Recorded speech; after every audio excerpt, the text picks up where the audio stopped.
اللہ رب العزت نے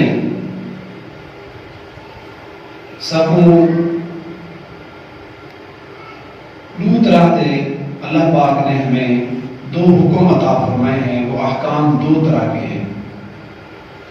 کچھ احکام ایسے ہیں جن کا تعلق ہمارے عقل ہمارے دماغ کے ساتھ ہے، جنہیں عقائد کہا جاتا ہے، عقیدہ اور نظریہ، اور یہ سب سے بنیادی احکام ہیں.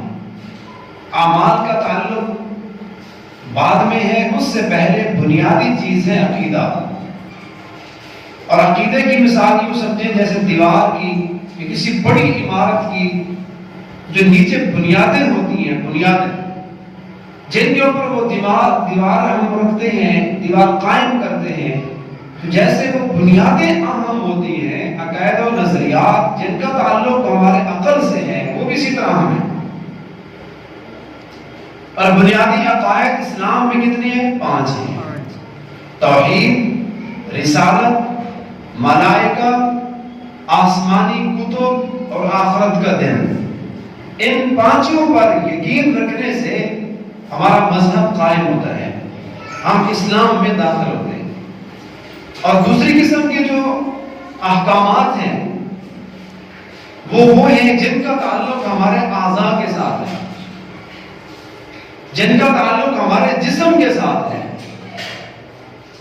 اور یہ جو دوسری قسم کے اعمال ہیں جو ہم اپنے جسم سے، جسمانی بدنی عبادات جسے ہم کہتے ہیں، ان میں سب سے اہم عبادت وہ نماز ہے.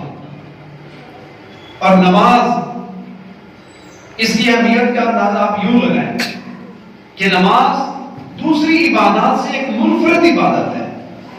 اس کی شان ہی عجب ہے. اللہ تعالیٰ نے جتنے بھی احکامات ہمیں دیے ہیں تو اللہ نے ان سب کا حکم زمین پر بذریعہ وحی کیے. جبرائیل امین وحی لے کر زمین پر تشریف لاتے اور شریعت کا کوئی نہ کوئی حکم نازل ہو جاتا. لیکن نماز کی عجب شان ہے، جب اللہ نے یہ نماز اس امت کو تحفے میں دی ہے تو اللہ نے وحی کے ذریعے جبرائیل کو نہیں بھیجا، بلکہ اللہ تعالیٰ نے خود محبوب خیر الورا کو، امام الانبیاء کو خود اپنے پاس معراج پر بلوا کر، اپنے آمنے سامنے بٹھا کر اللہ نے یہ نماز والا تحفہ عطا کیا ہے.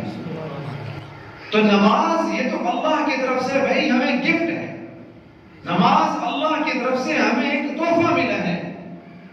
اور یاد رکھیے، نماز نہ پڑھنا اسلام میں کبیرہ گناہ ہے، بہت بڑا جرم ہے. اور یہ اللہ کے تحفے کی ناقدری بھی ہے کہ دنیا میں دیکھو، اگر کوئی دوست، کوئی والد اپنی اولاد کے لیے، کوئی استاد اپنے شاگرد کو، کوئی رشتہ دار کسی رشتہ دار کو اگر کوئی چیز گفٹ میں، تحفے میں دے، محبت سے وہ اس کو چیز دے اور پرلا بندہ قبول نہ کرے تو کتنا دل دکھتا ہے. تحفہ اور ہدیہ دینے والے کا دل زخمی ہو جاتا ہے کہ میں نے محبت سے اس کو یہ گفٹ دیا، محبت سے میں نے اس کو یہ چیز دی اور اس نے میرے منہ میں مار دیا. تو دیکھو، نماز نہ پڑھنا بھی اسی طرح ہے کہ ہم نے اللہ کے تحفے کو ٹھکرایا ہے. وہ تحفہ جو اللہ کے نبی خود لے کر زمین پر تشریف لائے. یہ ایک اللہ تعالیٰ کے ساتھ بھی بے ادبی ہے اور حضور علیہ السلام کے ساتھ بھی خوش نہ ہونے والی بات ہے کہ یا رسول اللہ، یہ جو آپ تحفہ لے رہے ہیں یہ ہمیں پسند نہیں ہے. نعوذ باللہ من ذالک. اور دیکھیں، نماز ایک ایسی عبادت ہے کہ جس سے انسان کے جسم کو، اس کی روح کو، اس کے دل کو سکون پہنچتا ہے. نماز سب سے بڑا ذکر ہے. ذکر کی 3 اقسام لکھی ہیں. ایک ذکر جو ذکر قلبی ہوتا ہے.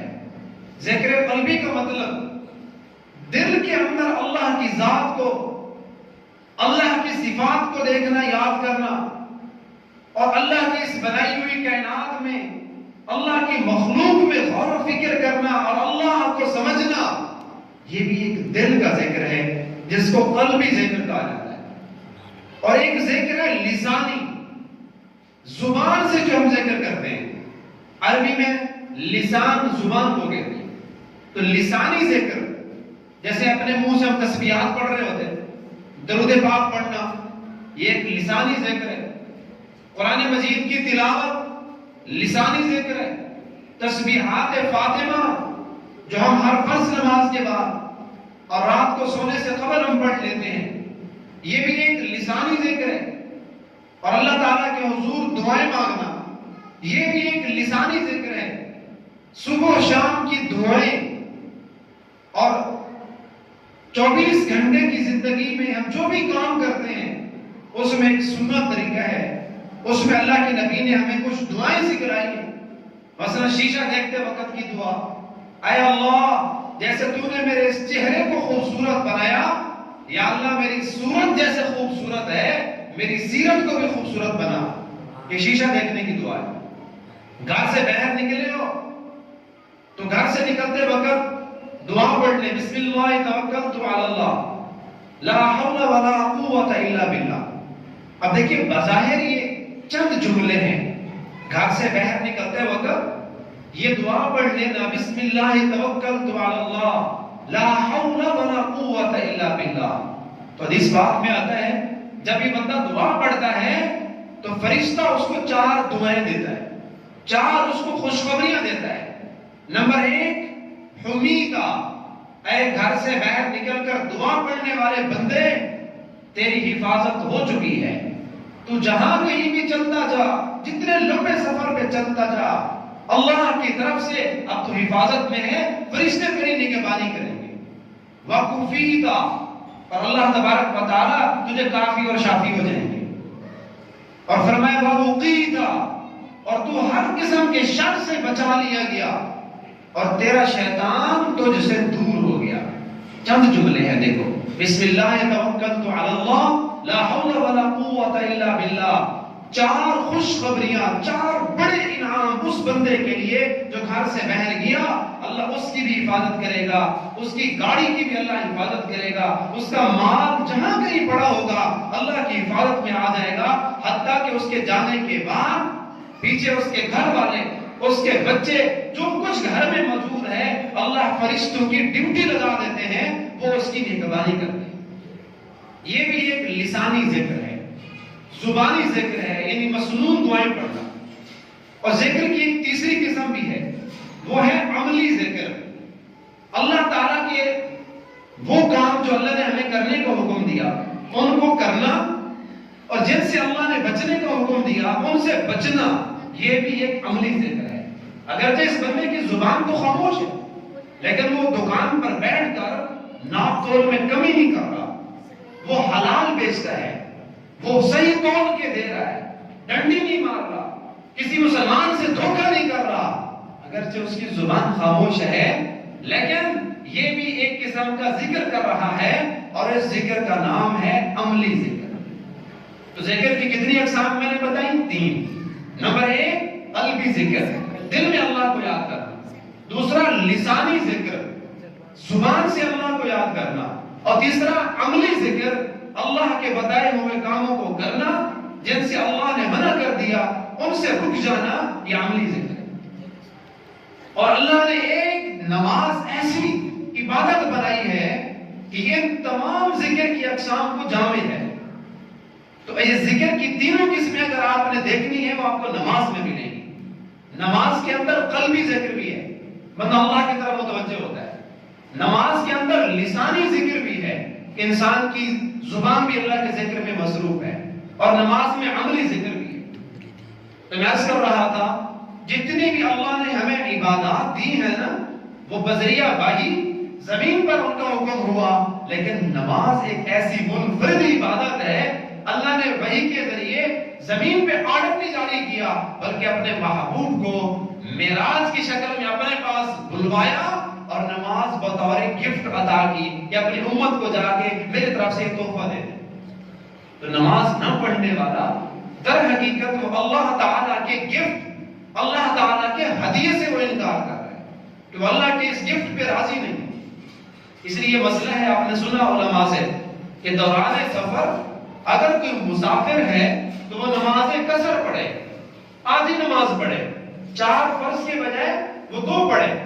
اگر کوئی آدمی 2 نہیں پڑھتا بلکہ وہ کہتا ہے میں 4 ہی پڑھتا ہوں، تو اس نے بھی اللہ کے گفٹ اور ہدیے کو ٹکرایا ہے۔ اللہ تعالیٰ مسافر کے لیے آسانی پیدا کرتے ہوئے مسافر کو اپنا انعام دے رہے ہیں کہ آپ نے جلدی منزل پہ پہنچنا ہے، آپ سفر میں ہو، آپ آدھی نماز پڑھ لو، تو یہ پوری پڑھنے والا یہ اچھا عمل نہیں کر رہا۔ بظاہر ایسا لگتا ہے کہ 4 رکعتیں پڑھ لے، اس کو ثواب زیادہ ملنا چاہیے۔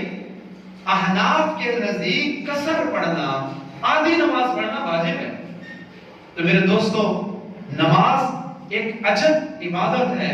اللہ تبارک و تعالیٰ قیامت کے دن سب سے پہلے جو ہمیں کوسچن پیپر ملے گا، سب سے پہلا جو پرچہ ہوگا وہ نماز کا ہوگا، اور یہ سوال لازمی ہے۔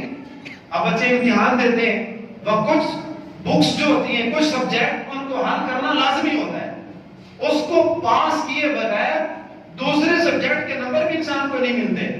تو اللہ نے جتنے احکامات دیے، قیامت کے دن جتنے ہمیں پرچے پیپرز ملنے ہیں، ان میں ایک کوسچن لازمی ہے، وہ ہے نماز۔ اول ما سئل عن الصلاۃ، اللہ کے نبی نے فرمایا سب سے پہلے سوال نماز کا ہوگا۔ اگر نماز پوری نکل آئی دوسری عبادات میں بھی بخشش ہو جائے گی، اگر نماز پوری نہ ہوئی تو پھر دوسری عبادات بھی ہماری ضائع ہو جائیں گی، انسان نماز کے حساب کتاب میں پھنسا رہے گا۔ اور اللہ تبارک و تعالیٰ نے کامیاب لوگوں کی جو 18ویں سپارے صفات بیان فرمائی ہیں، ان کامیاب لوگوں کی پہلی صفت، پہلی اللہ نے ان کی شان خصوصیت یہ بیان کی، فی صلاتہم خاشعون، یہ لوگ جو دنیا میں بھی کامیاب ہیں، آخرت میں بھی کامیاب ہیں، یہ وہی ہیں جو 5 وقت کے نمازی ہیں۔ قد افلح المؤمنون، کامیاب ہیں وہ مومن، ان کے 100/100 نمبر ہیں، ان کی وہ ٹاپر ہیں، سب سے پہلی پوزیشن ہے ان کی، فی صلاتہم خاشعون، جو نماز پڑھتے ہیں اور خشوع خضوع سے پڑھتے ہیں۔ اور نماز کے لیے اللہ نے کتنا بہترین ہمیں ایک پروگرام دیا مسلمانوں کو، فرمایا بچہ جب 7 سال کا ہو جائے تو اس کو نماز کا حکم کرنا شروع کر دو، اگر 10 سال کا ہو جائے نماز نہیں پڑھتا اب اس کی پٹائی کرو، وَاضْرِبُوهُمْ عَلَيْهَا وَهُمْ أَبْنَاءُ 10 سنین۔ تو ایسا کبھی نہیں ہو سکتا کہ 7 سال سے بچے کو نماز کا ہم کہنا شروع کریں، پھر وہ 10 سال کا ہو جائے، پھر وہ بالغ ہو جائے، نماز کا عادی نہ بنے، ایسا نہیں ہو سکتا۔ اللہ تبارک و تعالی ہم سب کو نماز باجماعت تکبیر اولیٰ کے ساتھ، خشوع خضوع کے ساتھ مسجد میں ہمیں خود کو بھی اللہ پڑھنے کی توفیق دے، اور اپنی اولاد کو بھی نماز کی عادت ڈلوانے اور ان کو بھی نماز کی کہنے کی اللہ ہم سب کو توفیق عطا فرمائے۔